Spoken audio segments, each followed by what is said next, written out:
Shalom warga kerajaan, kemuliaan Kristus ada kita semua. Dan untuk menjawab pertanyaan yang sering tanyakan kepada kami adalah bagaimana caranya mempermuliakan Tuhan. Kita belajar dari seorang gadis remaja ya bernama Maria dari Nazaret, saudaraku. Dan kita tahu dia memegang janji Tuhan bahwa dari keturunan David, dari keturunan David akan lahir Sang Mesias. Dan ketika malaikat Gabriel datang kepada dia, bukan Jibril ya, Gabriel. Gabriel itu archangel, saudara ya. Dan ketika datang ke sana dan berkata, hai kamu yang dikaruniai, engkau mendapatkan favor daripada Tuhan. Bahasa aslinya adalah karitoo, highly favored. Bahwa engkau akan mengandung, terkejut pasti ya. Dan yang lahir daripadamu itu adalah yang kudus. Ya, dia adalah anak Allah itu sendiri, beri dia nama Yeshua, beri dia nama Yesus. Sebab kepadanya akan diberikan tahta daripada nenek moyangnya itu David. Karena dia bertunangan dengan Yusuf yang adalah garis keturunan King David. Dia sendiri keturunan King David tapi bukan garis keturunan yang memerintah. Dan saudara tahu apa yang terjadi? Ini perkataan yang merubah seluruh hidupnya. Dari seorang gadis desa sangat dimuliakan, bahkan ada beberapa yang keliru menyembah dia. Tapi saudaraku, dia begitu dimuliakan dan menjadi kemuliaan Tuhan ketika dia berkata, sesungguhnya aku ini hamba Tuhan. Hamba di sana adalah dulei. Dulei itu kalau pria dulos, itu budak belian. I'm the bond servant of the Lord. Ya, I'm the handmaiden of the Lord. Terjadilah kepadaku menurut perkataanmu. Dia tidak berkata let it be, cuma let it be aja, tapi let it be unto me according to thy word. Ketika engkau mendapat suara Tuhan dan kau berkata yes Lord, aku menurut, maka kemuliaan Tuhan dinyatakan. Saudaraku, through obedience you can glorify the Lord. Dan kemudian kita tahu bagaimana ketika Maria langsung berangkat ke daerah Yudea untuk bertemu dengan sanaknya itu Elisabeth. Lalu keluarlah pujian daripada dia yang kita sebut Magnificat. Ya, jiwaku memuliakan Tuhan. My soul magnify the Lord. Ternyata lewat memuji Tuhan kita bisa memuliakan Tuhan juga. Memuji Tuhan bukan dalam keadaan senang, cuma dalam keadaan susah juga. Tetap bisa mempermuliakan Tuhan. Dan kita melihat bagaimana through this obedience Maria dipakai Tuhan luar biasa. Sampai semua orang Israel berkata, oh diberkatilah wanita yang melahirkan engkau. Dan yang dadanya menyusui engkau. Dia berkata pada Kristus. Kalau anak-anak kita mempermuliakan Tuhan, maka saudaraku itu goal yang luar biasa dari seorang ibu. Buat semua ibu yang mendengarkan ini, belajar pada Maria. Dan semua kita nyebut diri hamba Tuhan. Mari kita belajar daripada Maria dan berkata, terjadilah kepadaku menurut perkataanmu. Ada jemaat kita yang adalah seorang bartender. Dan dia mendapat dari pemimpinnya, Yesaya 5:22, celakalah kamu yang juara mencampur minuman dan membuat mabuk orang lain. Itu satu-satunya pekerjaan dia, berhenti saudaraku. Dan kemudian dia menjadi barista. Dan hari ini pemilik Kopi Kota, saudara Dwiono, dan istrinya Dayu, saudaraku, diberkati Tuhan luar biasa. Glorify the Lord through obedience. God bless you. Amin. Sekarang kita masuk di dalam tema yang terakhir. Minggu pertama kita sudah diberikan oleh Ibu Nancy tentang tema ini bahwa terang kita tidak bisa ditutup. Ingat ya, dengan gantang. Gantang itu macam-macam. Kelemahan kita, dosa-dosa kita, perilaku kita itu bisa menutup terang itu. Nah, kemudian dilanjutkan minggu kedua oleh Pak Sugiarto yang dari Katekismus Westminster mengatakan bahwa orang yang memuliakan Tuhan itu berangkat dari orang yang puas dengan Tuhan. Ya, memiliki kedekatan, bisa menikmati Tuhan. Dari situ akan muncul aliran-aliran yang memuliakan Tuhan. Lalu disambung oleh Ibu Esther ya, kita mesti jalan terus to the next level. Petrus yang dari penjala ikan jadi penjala manusia. Next level dan memuliakan Tuhan. Dan dilanjutkan Pak Surono, kita bisa tertawa nantinya. Ishak bilang begitu kan ya, luar biasa. Dan penutupnya pada minggu ini kita akan belajar tetap sebuah mental baru yang ingin saya tawarkan. The Pilgrims judulnya. The Pilgrims ini sering muncul di morning devotion kumpulan dari kata-kata bagus atau quotes. Pilgrims itu adalah terjemahan langsung dari nanti ayat-ayat yang kita baca. Itu bicara soal kemusafiran, musafir, perantau. Kita ini perantau, kita ini musafir. Kenapa kita merenungkan ini sebagai penutup di bulan ini? Yuk, ada sebuah video sepanjang 2 menit. Ini keprihatinan bersama-sama, sudah saya bagi di morning devotion, tapi banyak juga yang belum dengar ini. Yuk kita dengar sama-sama, only 2 minutes. Kecemburuan sosial ekonomi, hati-hati. Sehingga saya ingatkan yang namanya Polres, Kapolres, yang namanya Kapolda, yang namanya seluruh pejabat utama, perwira tinggi, ngerem total masalah gaya hidup. Jangan gagah-gagahan karena merasa punya mobil bagus atau motor gede yang bagus. Hati-hati, hati-hati, saya ingatkan hati-hati. Masanya yang lalu-lalu sudah usai. Teknologi sekarang ini menyebabkan interaksi sosial berubah total. Sosial media bisa mengabarkan bukan hanya TV, bukan hanya media cetak, media online. Pribadi-pribadi kita sekarang bisa menjadi surat kabar, bisa menjadi media yang setiap saat bisa memunculkan perilaku-perilaku kita sehari-hari kayak apa. Meskipun sembunyi-sembunyi. Saya terlalu banyak mendapatkan laporan. Sehingga kembali lagi, gaya hidup, urusan kecil-kecil, tetapi itu bisa mengganggu kepercayaan terhadap Polri. Urusan tadi, urusan mobil, urusan motor gede, urusan yang remeh-temeh aja. Sepatunya apa, bajunya apa, dilihat masyarakat sekarang ini. Itu yang kita harus mengerti dalam situasi dunia yang penuh dengan keterbukaan. Jujur ketika beliau pidato ini, saya tidak hanya menganggap itu untuk Polri, tapi juga untuk diri saya dan untuk kita semua warga negara Indonesia. Setuju ya? Kita dapat seorang presiden yang the best, yang bagus, yang ngomong terus terang, dikumpulkan semua gitu. Lalu apa hubungannya ya dengan khotbah pagi ini? Apa yang beliau kemukakan itu sebenarnya kerusakan akhir zaman. Yang terjadi hari-hari ini semakin tidak terbendung rasanya. Bayangkan dalam waktu sekian bulan terakhir terjadi sebuah peristiwa yang harusnya tidak terjadi kan. Saya tidak akan ngupas satu-satu case itu, Bapak Ibu sekarang punya gadget, bisa dengarkan berita ini. Dan yang miris, hampir semua orang Kristen. Hampir semua orang Kristen. Dan kemarin masih ditutup lagi, itu dekat apartemen kami di Cempaka Putih. Seorang pendeta muda, Rudolfo Tobing. Hanya karena duit sekian ratus ribu atau sekian puluh juta, akhirnya membunuh dan ada sakit hati. Itu teman komselnya yang dekat dibunuh.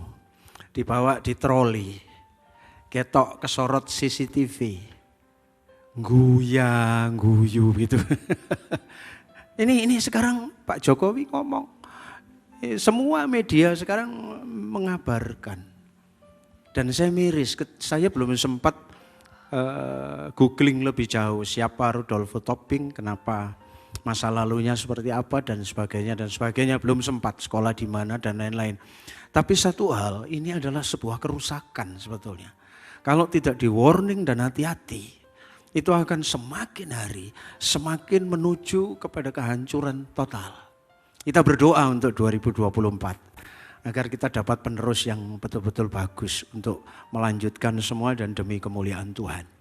Kuatnya arus penduniawian dalam segala bidang. Yang disebut Pak Jokowi itu bukan hanya di kepolisian, di semua bidang. Betapa hari-hari ini ya, karena penduniawian itu menghalalkan segala cara. Hanya untuk supaya bisa tampil, wah, orang rela macam-macam. Saudara bisa geger. Dan dosanya itu tetap klasik 3 hal. Keinginan mata, keinginan daging, keangkuhan hidup kan. Yang disingkat dalam bahasa sehari-hari 3 ta itu. Kalau tidak harta, ya sudah tahta. Ente-enteane cinta.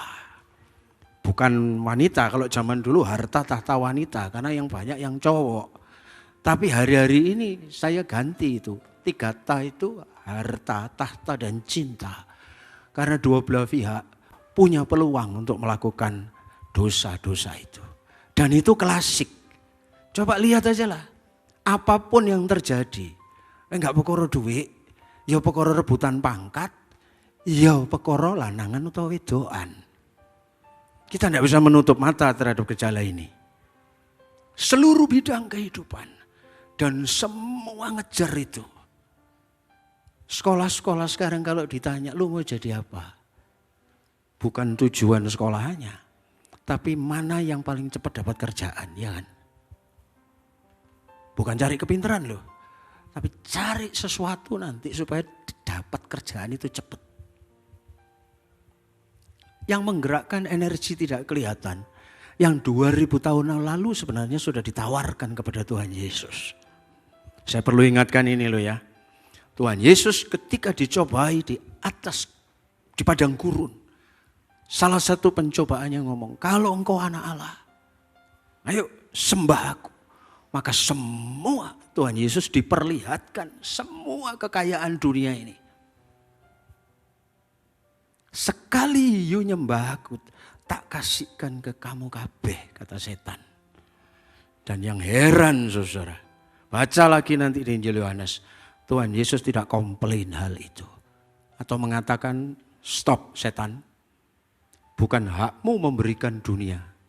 Tapi Tuhan tidak membantah itu. Artinya secara eksplisit, dunia ini dalam penguasaan Dia. Maka hati-hati, sejak Kejadian pasal 2 memang manusia jatuh dalam dosa. Semuanya kehilangan kemuliaan daripada Allah.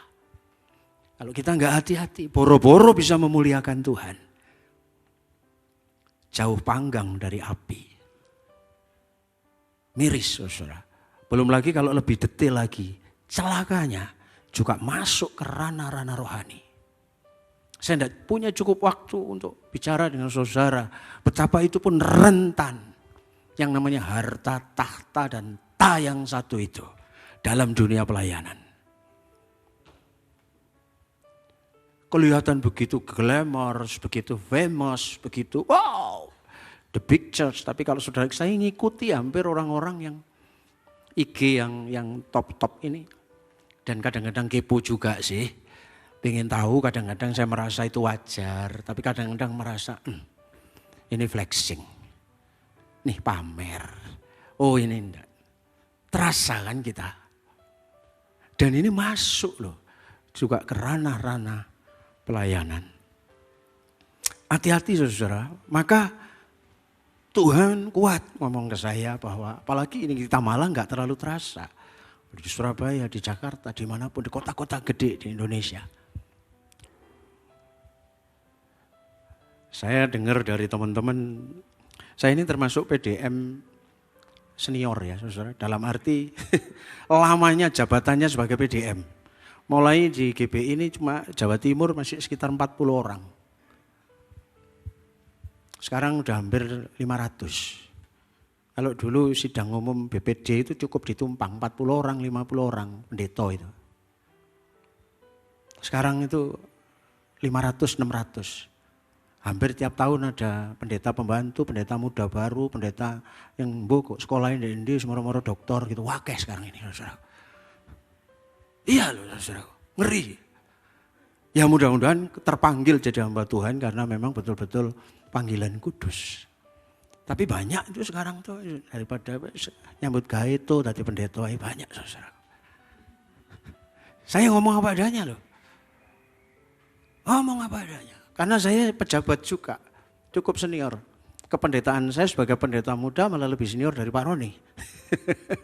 Saya lebih dulu pendeta mudanya, karena tuwek itu saudara.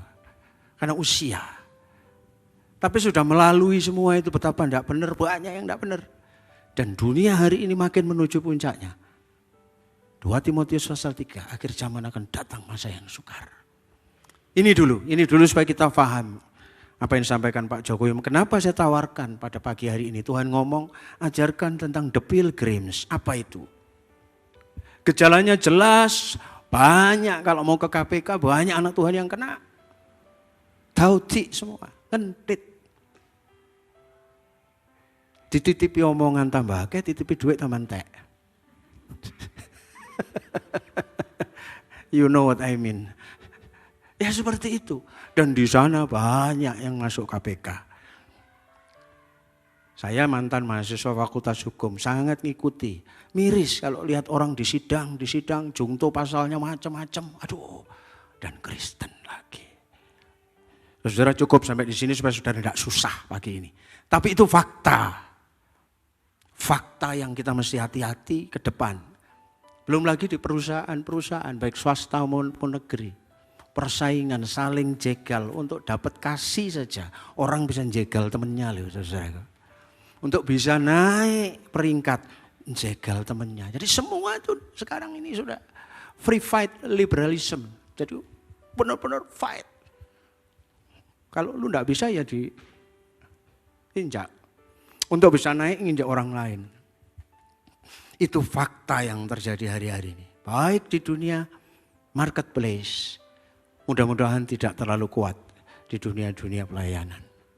Tapi kita sebagai umat Tuhan yang sehari-hari, saya ingin bawa kepada teologi praktikal yang saudara bisa tahu. Maka Tuhan taruh begini, inilah yang dimaksud kenapa kita belajar pagi ini. The pilgrims. Pilgrims itu gini, apa itu pilgrims? Ayo kita mulai. Bahwa kita ini musafir di bumi. Ayat pokok kita sepanjang bulan ini diambil dari sini. Matius 5:16. Demikianlah hendaknya terangmu bercahaya. Kan begitu. Dari gembala senior kita Pak Arifin.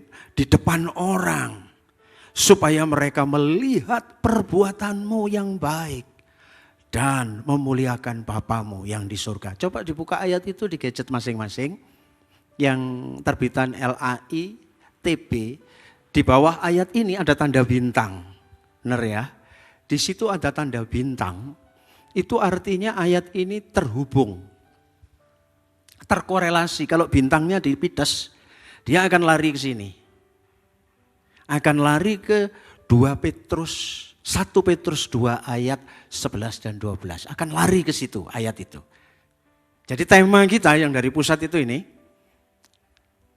Baik, begitu itu diklik, itu dalam bahasa hukum disebut dijungtokan. Ayat yang bertautan. Itu langsung dia akan lari ke sini. Makanya saya sebut sebagai ayat yang paralel. Ini tulisannya Petrus.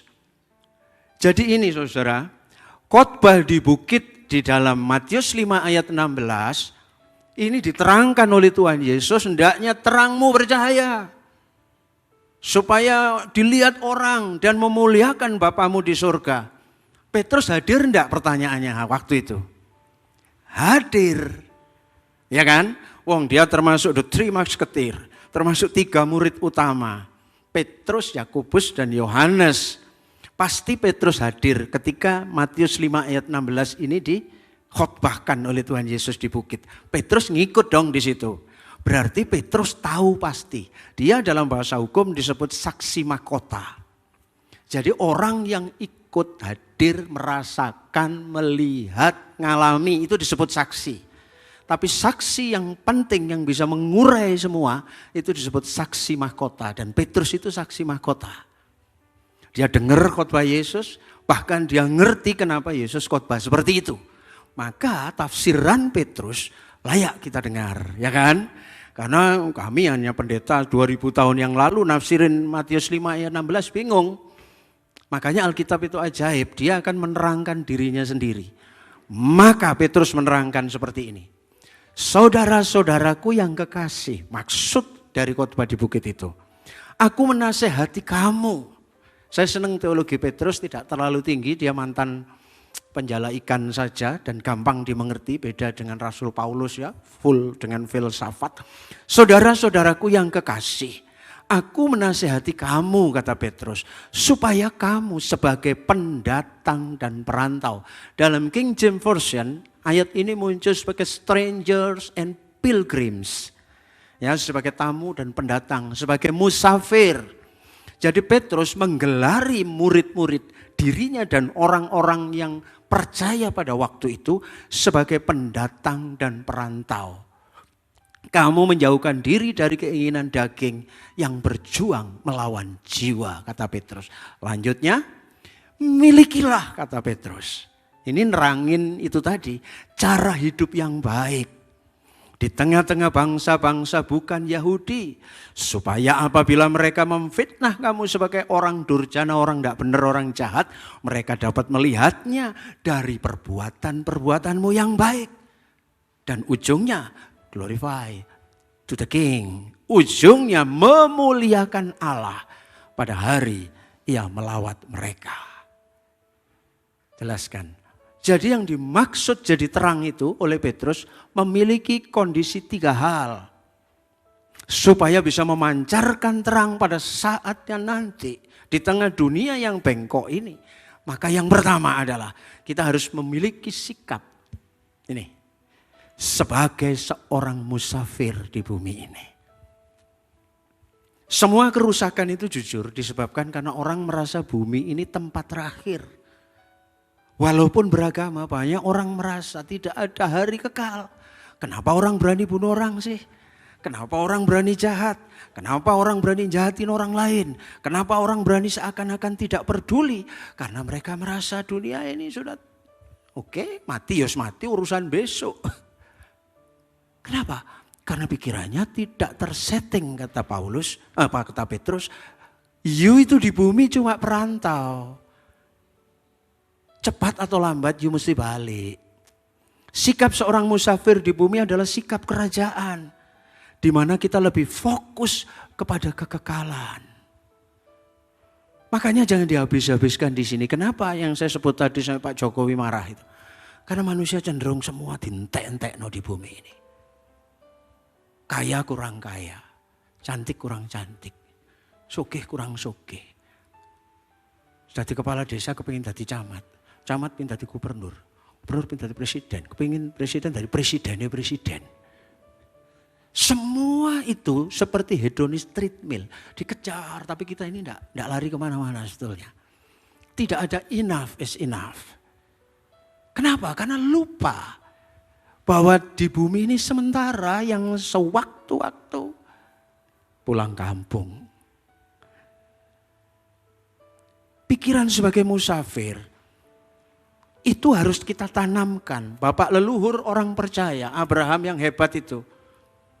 Dia hidup sebagai musafir yang disebut Petrus itu ngomong seperti ini dalam bahasa Indonesia sehari-hari. Saudara sekalian yang saya kasih, di dunia ini saudara hanya sebagai tamu katanya. Ini loh jiwa musafir itu kita sadar bahwa di sini sementara. Kalau kita ingat bahwa ini sementara, kita tidak akan habiskan semua untuk yang sia-sia.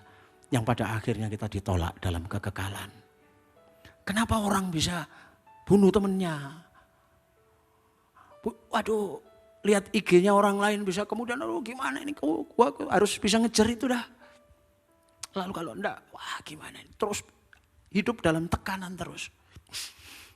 Apalagi di Jakarta, dulu saya menikah umur 28, istri saya 25. Ini anak saya menikah umur 30, 31. Kadang-kadang anak sekarang saya mikir, aduh kok suwe temen gak rapi-rapi ya gitu. Saya takut, karena kalau sudah kadung berkarir, cek senengi. Kirim ke luar negeri, kirim kemana-mana, kerja terus. Saya kadang-kadang mikir, tapi untung ya akhirnya saya walaupun rotok telat akhirnya oleh putu ya. Saya bersyukur oh ya sudah menikah dan kemudian bisa punya. Tapi begini loh saudaraku. Karena rumah saudara yang sesungguhnya itu di surga. Jiwa musafir harus kita tanamkan. Para leluhur kita coba, karena iman ini Abraham sudah memberi contoh. Ketika ia diam di tanah yang dijanjikan, seolah-olah itu dianggap sama dia tanah asing. Di situ ia tinggal di kemah, bayangkan. Kalau baca ayat ini kayaknya biasa. Tapi siapa Abraham? Dia ada the worst konglomerat pada waktu itu. Dia salah satu orang terkaya di dunia timur waktu itu. Salah satu yang terkaya. Tapi sikapnya terhadap itu, no, bukan mau bangun properti. Tapi dia cuma ngomong, gua di sini sementara, dirikan kemah. Di situ dia tinggal dengan Ishak dan Yakub yang turut menjadi ahli waris yang satu itu. Keren kan? Ayo kita belajar sikap itu. Bukan berarti saudara tidak boleh menikmati kekayaan, tidak boleh menikmati harta yang banyak, tidak boleh menikmati semua kemasyhuran. Oke, kejar. Tapi lu mesti ingat, wah itu semua sementara. Masih di bawah kekekalan. Jangan nganggap semua di situ. Abraham tetap tinggal di tenda. Ini gambaran bahwa dia tidak terikat di situ. Sebab ia menanti-nantikan kota yang mempunyai dasar, yang direncanakan dan dibangun oleh Allah sendiri. Dia nggak mau bikin di sini. Coba. Luar biasa. Makanya kalau ada pertanyaan mau jadi orang kaya yang masuk neraka atau jadi Lazarus yang melarat tapi masuk surga, saya milih jadi Abraham. Kaya tapi masuk surga. Gimana? Sikapnya mesti benar. Dia tidak menganggap itu sebagai sesuatu yang segala-galanya. Tapi menanti-nantikan kota yang memang dibangun oleh Allah sendiri. Ayo, saya percaya jemaat GPI Rock baik yang online maupun yang hari ini ada, Anda akan dibuat gede sama Tuhan. Katakan amin. Tapi siapkan hatimu mulai sekarang. Bahwa you orang yang bisa dipercaya untuk terima tanggung jawab gede dan tidak memuliakan dan tidak melupakan Tuhan. Katakan amin. Tuhan mesti lihat ability kita. Dia Bapa yang baik, sebagai Bapa yang baik. Gak mungkin. Saya punya cucu namanya Aaron, gak mungkin saya beri uang 1 juta. Karena hari ini dia belum cakap pegang itu. Tapi kalau dia dewasa dan ngerti, oh apapun yang saya punya, saya tetap harus mencintai papa, kungkung saya dan sebagainya, saya akan rela. Tuhan pun demikian. Kalau melihat sikap hati saudara, tidak tertarik dengan dunia tapi tetap tertarik dengan Tuhan, Tuhan akan makin rela mempercayakan portofolio dan aset yang besar buat kita. Katakan amin. Kita mesti nyiapin diri kita. Banyak orang kuat melarat gak kuat sugih, saudaraku. Kuat di bawah, enggak kuat di atas. Banyak cerita. Ketika enggak punya apa-apa, setia. Persekutuan datang, pelayanan datang, doa datang. Tapi ketika hidupnya enak, kemana? Ketika masih belum siapa-siapa, dia bisa rajin, bisa humble, bisa shalom, bisa sapa orang.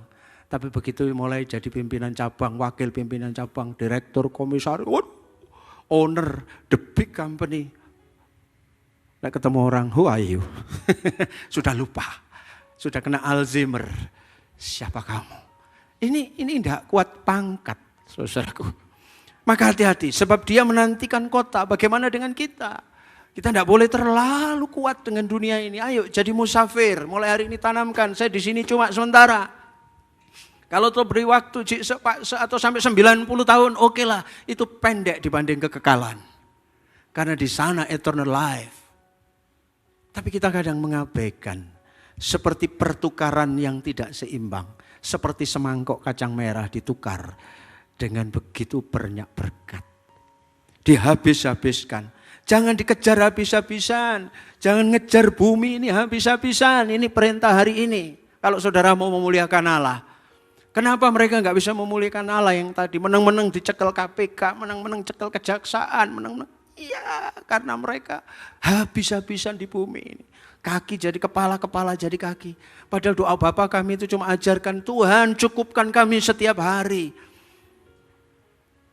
Orang kaya belum tentu cukup. Tapi orang yang cukup sudah pasti hatinya kaya di dalam Tuhan. Engkau tidak akan pernah berhenti. Itu sesuatu yang tidak berdasar. Itu yang namanya black hole. Jangan terpesona dengan gambar. Jangan terpesona dengan mass media dan media, saudaraku. Tidak bisa. Kita tidak bisa kejar habis-habisan. Karena Tuhan ngomong ngengat dan karat akan merusakkannya. Ingat nasihat Tuhan Yesus. Janganlah kamu mengumpulkan. Harta bukan hanya not about money. Tidak hanya berupa duit ya, emas, perak, atau saham atau apapun. Bukan hanya itu. Coba. Karena di bumi nanti ngengat dan karat merusakkannya. Bukankah penyakit itu juga ngengat? Penyakit itu juga karat. Hubungan yang tidak enak di dalam rumah, pecah keluarga, itu semua karat yang merusakkan. Dan pencuri membongkar serta mencurinya. Saya langsung melompat ayat 21. Karena di mana hatimu, hartamu berada, di situ juga hatimu berada. Ini bicara soal menempatkan prioritas. Not about money saja. Di mana kita tempatkan? Nasihatnya Tuhan Yesus adalah ojo dikejar habis-habisan itu. Di bumi ini bisa ada ngengat, bisa ada karat yang merusakkannya. Tiba-tiba sekarang inflasi di Amerika naik gila-gilaan. Orang punya duit $1 bisa tinggal berapa kalau inflasinya tinggi. Makin tidak ada harganya. Bukankah itu ngengat? Bukankah itu karat yang merusakkannya? Oh mungkin saya punya reksadana, saya tanam di sana, No, yes, itu semua adalah sebuah engineering, financial engineering, bisa dilakukan. Tetapi satu saat itu akan tidak ada artinya sama sekali. Maka jangan kejar itu habis-habisan. Kata mengumpulkan ini dalam bahasa aslinya adalah thesaurizo. Itu menumpuk, artinya numpuk. Sehingga hidup dari ke hari hanya untuk memikirkan hal itu. Kalau saudara dianugerahi sekaliber Elon Musk misalnya, orang belum tentu cukup loh. Kemarin dia habis beli Twitter, dia masuk HQ, masuk ke headquarter kantornya Twitter sambil bawa wastafel kan. Itu kan viral ya kemarin. Bos gede orang paling sugih sak donya angkat wastafel. Hahaha masuk kantornya yang baru. Twitter kan dia beli $44 miliar. Hitung dewi saudara itu lagi tuku dawet kena gatus bareng. $44 miliar dibeli Twitter. Saya tergelitik dengan seorang netizen yang bikin mention begini. Sebentar lagi seluruh dunia ini akan dibeli semua sama Elon Musk. Karena kanok seri ini. Dia beli. Tapi begini ya. Oke, itu sebuah prestasi. Tapi ingat, kalau tidak ingat kekekalan, hanya memikirkan hal itu. Satu ketika seperti katakan Tuhan Yesus dalam perumpamaan, "Hai orang muda yang bodoh, buat siapa itu semua? Malam ini juga aku minta engkau pulang." Begitu ya wis mari. Lalu jadi gilirannya Andreas Ong nang gotong royong wis. Noto, saya kan terkenal sekarang sebagai pendeta kematian. Tahun ini sudah hampir 10, lebih sudah. Bulan kemarin bisa 1 bulan 3-4, gereja mana-mana. Saya memang mendedikasikan, lek gak ono sing layani tak layani lek wong mati. Lek manten banyak. Tapi orang mati ini loh. Malah sobo gotong royong ya begitu. Dan selalu ngomong, ya Tuhan ya wis kayak gitu itu entek-entekane begitu. Paling-paling kalau ndak ditoto kayak ini gak geger. Saudara, hidup akan dibuat habis-habisan, terlalu sibuk sampai seperti kita ini kehabisan waktu. Boro-boro memuliakan Tuhan, waktu buat diri sendiri enggak ada. Makanya sekarang di medsos dikit-dikit hilang. Apa sih kok hilang itu? Ya karena itu kejenuhan orang toh. Ya di dapur itu ya sudah healing toh. Saya ngomong ke istri saya sekarang dia mulai ngomong tiap pagi sekarang dadal caring sih jemur putu. Saya ngomong ya sudah anggap aja itu healing. Ya sudah. Apa sih gitu. Seringkali untuk diri sendiri dan keluarga saja sampai no time. Ingat ya orang yang terlalu sibuk dengan dunia ini tidak menganggap dirinya musafir itu sama dengan kena kutuk loh saudara. Sudah tahu ini kan? Over busy. Busy itu gini loh, dulu pernah saya sampaikan, being under Satan yokes. You know, seperti orang sedang busy. Busy itu kan, busy itu artinya sibuk. Tapi itu bisa disingkat seperti being under Satan yoke. Ini yoke-nya ini. Kutuknya itu seperti gandar. Orang itu dibuat gak ada waktu sudah. Kesibukan yang terlalu amat sangat bisa seperti kutuk. Teresa Hampton ya, ini saya kutip dari Christian Woman Daily Devotion. Dan itu, ini taktik iblis. Dia yang salah satu yang menemukan ini, Teresa Hampton, Christian Woman Daily. Saya mikir-mikir, kok yang menyampaikan kok Teresa Hampton ya, kok dari Christian Woman Daily Devotion. Apa banyak kaum ibu yang terlalu sibuk ya? Teresa Hampton ini masalahnya, dia ngomong being under Satan yoke, hati-hati. Sudah banyak tiba-tiba public figure. Kita berdoa juga lah untuk Korea. Korea dulu diawali dengan sebuah revival kebangunan rohani. Tapi gara-gara ekonominya maju pesat, K-popnya maju, semua kikinya itu sekarang jalan. Saudara tahu orang lama-lama tidak punya waktu untuk Tuhan. Dan yang kita dengar bintang ini tiba-tiba sesak di sana. Tiba-tiba divorce. Tiba-tiba di apartemen overdosis. Apa sih yang salah gitu? Karena mereka ada kekosongan di dalam. Lupa bahwa dirinya. Itu taktik iblis, kita dibuat sampai over busy dalam hidup kita. Sampai enggak ada lagi. Di Amerika itu ya, 9 dari 10 orang itu punya Alkitab.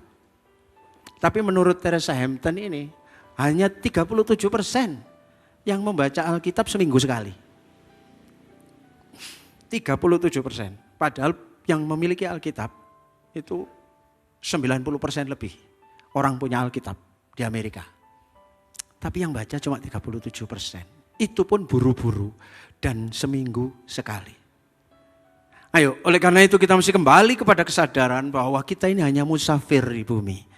Jangan dihabis-habiskan seluruhnya. Tujuan besar kita itu masih di sana, di surga. Nanti kita kehabisan energi. Yang penting itu nanti ketika saudara menjelang makin umur, makin umur, makin umur, makin umur. Orang makin umur, Rasul Paulus ngomong, kekuatan jasmani kita makin menurun. Kalau rohani kita tidak diperkuat sejak kita muda, nanti ketika tua, rohani loyo, jasmani loyo. Tidak finishing well. Hati-hati loh saudara. Ketika muda begitu berapi-api, karena tidak terpelihara. Orang itu kalau tambah tua, biasanya ingat Yohanes 3:16, lama-lama lupa ayat, lupa nyanyi, lupa melayani, lupa sembarang kalir. Nanti sudah mendekati ujung-ujung sentong, ujung-ujung sukun, justru sentek dia itu. Sudah enggak ada artinya buat surga juga. Ayo, saya ingin kita itu seperti peziarah. Peziarah itu apa? Makin lama makin kuat menuju Sion, katakan amin. Karena semakin mendekati, energinya makin bertambah. Saya kemana-mana masih, perjalanan si Ado itu biasa, tapi cedek, waduh, ini makin sebentar lagi teko ini. Nah saya umur 60, ada yang 70, 80, kan mari kita teko. Ya dah, kan kita harus makin diperkuat. Dalam pensiaran dulu, zaman Israel itu minimal ya 2 kali atau 3 kali setahun mereka harus ke Yerusalem. Orang dari mana-mana di seputaran Jazirah Timur Tengah situ mesti ke sana. Pondok Daun datang, Paskah datang, apa datang ya, merayakan. Dan mereka itu jalan tuh. Ada yang naik onta, naik jalan. Mereka jauh. Tapi begitu Yerusalem sudah nampak mata, kekuatan mereka itu bertambah. Lalu tiba-tiba mereka makin kuat, makanya muncul orang yang sedang menanti-nantikan Sion itu akan berjalan makin kuat menuju Sion. Menuju Rembang Petang gak tambah loyo, tapi tambah kuat untuk mencari Tuhan. Karena itu goalnya. Yang lain-lainnya akhirnya ya enggak ditinggal. Ini Elon Musk sekarang kan usianya masih di bawah 50 tahun, tapi ya coba nanti ya. Kalau nanti sudah makin lama, akhirnya orang akan ya sudah cukup sak mini. Dan akhirnya sudah tidak perlu apa-apa lagi. Oleh karena itu kita mesti kembali kepada kesadaran bahwa kita ini hanya musafir di bumi. Suatu saat akan kembali pulang kampung. Jangan sampai tragedi Demas ini terjadi. Karena terlalu mencintai dunia. Rasul Paulus ngomong, Demas telah mencintai dunia dan meninggalkan aku. Mau finish itu loh. Kentir. Saya harap semua yang hadir di sini setia sampai akhir. Katakan amin. Jangan terjadi loh ini. Saya peringatkan, ada sebuah quote bagus dari David Livingstone, seorang pelayan Injil yang maunya ke Cina tapi akhirnya dia dikirim ke Afrika tahun 1813. Sampai 1873 dia ngomong begini, ini terjemahannya. Bahasa Inggrisnya, God send me anywhere, only go with me, dan sebagainya, dan sebagainya. Terjemahannya begini, Tuhan kirim aku kemana saja, asalkan engkau pergi bersamaku. Itu musafir. Berikan beban apapun padaku, asalkan engkau menopang aku. Dan putuskan semua ikatan hatiku, kecuali ikatan yang mengikat hatiku dengan hatimu. Katakan amin.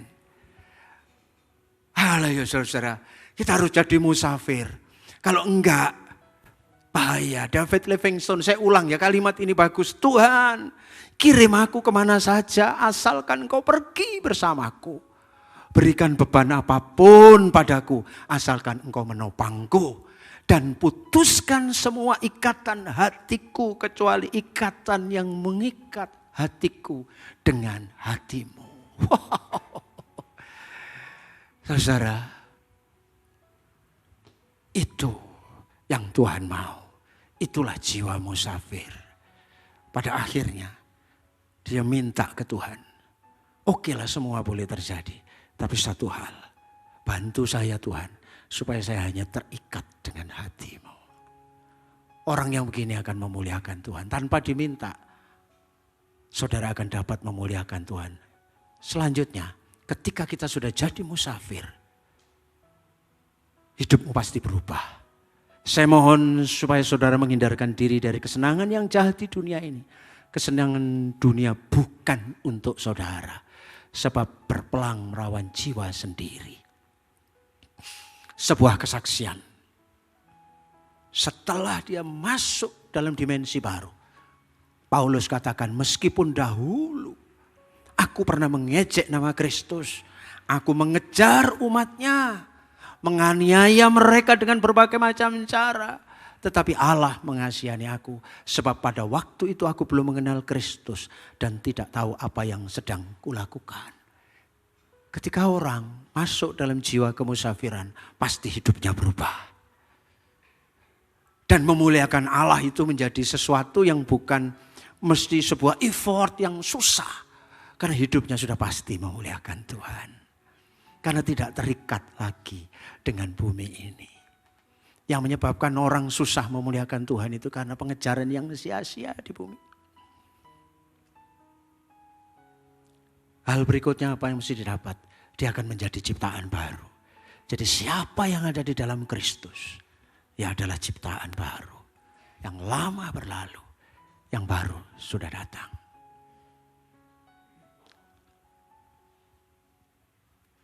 Berkat kedua, setelah perubahan hidup. Apa itu? Dia akan mampu melakukan perbuatan baik. Milikilah cara hidup yang baik yang saya sebut tadi. Sebenarnya ayat mas kita itu tadi, yang Matius 5:16 itu diterangkan Petrus dengan indah. Milikilah cara hidup yang baik di tengah bangsa-bangsa bukan Yahudi. Supaya apabila mereka memfitnah kamu. Sebagai orang durjana, melihatnya dan perbuatanmu yang baik memuliakan Allah. Pada hari aku melawat mereka. Konklusi. Jiwa kemusafiran akan mentransformasikan hidup kita dari earth oriented kepada heaven oriented. Dari yang berorientasi bumi kepada orientasi surga. Yang akan menghasilkan perubahan hidup yang nyata dengan perbuatan baik setiap hari. Kalau mau hidupmu berubah. Kalau mau engkau bisa menghasilkan tutur katanya, enak ngomongnya, enak sikapnya enak. Mulai belajar jiwa kemusafiran. Jangan terlalu kejar yang di bumi lebih. Please transformasi kita ke earth oriented, dari earth oriented kepada heaven oriented. Bukan berarti tidak menginjak tanah, bukan. Engkau masih ada di sini, tapi cara berpikir kita sudah berpikir kerajaan Allah. Dengan demikian memuliakan Tuhan bukan menjadi beban. Tidak perlu lagi sebetulnya Pak Jokowi harus marah-marah kalau orang bisa ngerti apa yang mesti harus dikerjakannya. Kalau Tuhan Yesus marah, Pak Jokowi marah, apalagi Tuhan Yesus melihat anak-anaknya. Kalau yang dimarahi Pak Jokowi sebagian besar belum kenal Tuhan.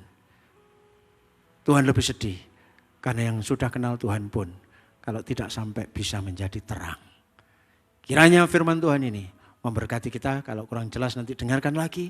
Resapi jiwa kemusafiran ini. Hidup ini singkat bro, sis. Dan selebihnya adalah kekekalan. Tuhan memberkati.